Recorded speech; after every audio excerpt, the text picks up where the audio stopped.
ہاں تھے، یہ نواز شریف کی خاص طور پہ، یہ شریف خاندان کا تھا، یہ گھر کی عورتوں کے اوپر ہمیشہ اٹیک کرتے تھے. بے نظیر کی اور اس کی والدہ کی تصویریں انہوں نے لاہور کے اوپر نیچے پھینکی، گندی تصویریں.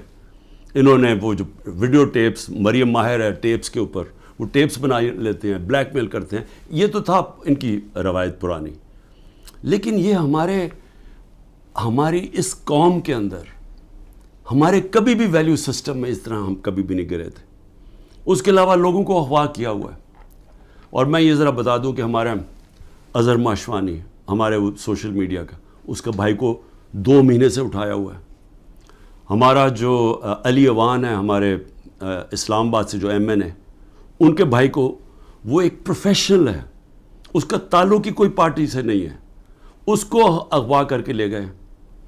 شہزاد اکبر جو انگلینڈ گیا ہوا ہے، اس کے بھائی جو کہ نارمل نہیں ہے، اب نارمل ہے اس کا بھائی، اس کو اٹھا کے لے گئے، وہ غائب کیا ہوا ہے. یہ سب غائب کیے ہوئے ہیں.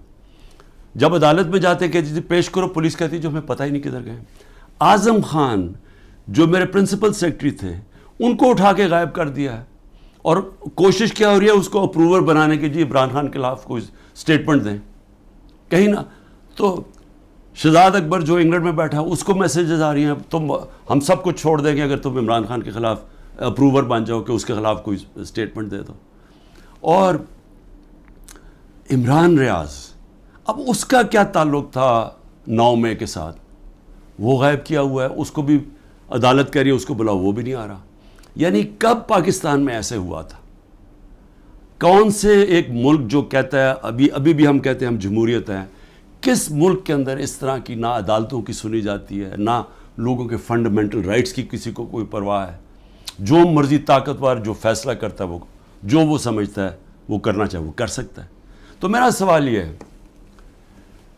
کہ جو بھی طاقت میں بیٹھے ہوئے ہیں، جو یہ سب کچھ کروا رہے ہیں، میں آپ سے ایک سوال پوچھتا ہوں کہ کبھی آپ نے سوچا ہے کہ اتنا زیادہ کسی کے ایک پارٹی کے اوپر آپ زور لگائیں اور ظلم کریں اور وہ پھر پارٹی نہ ٹوٹے؟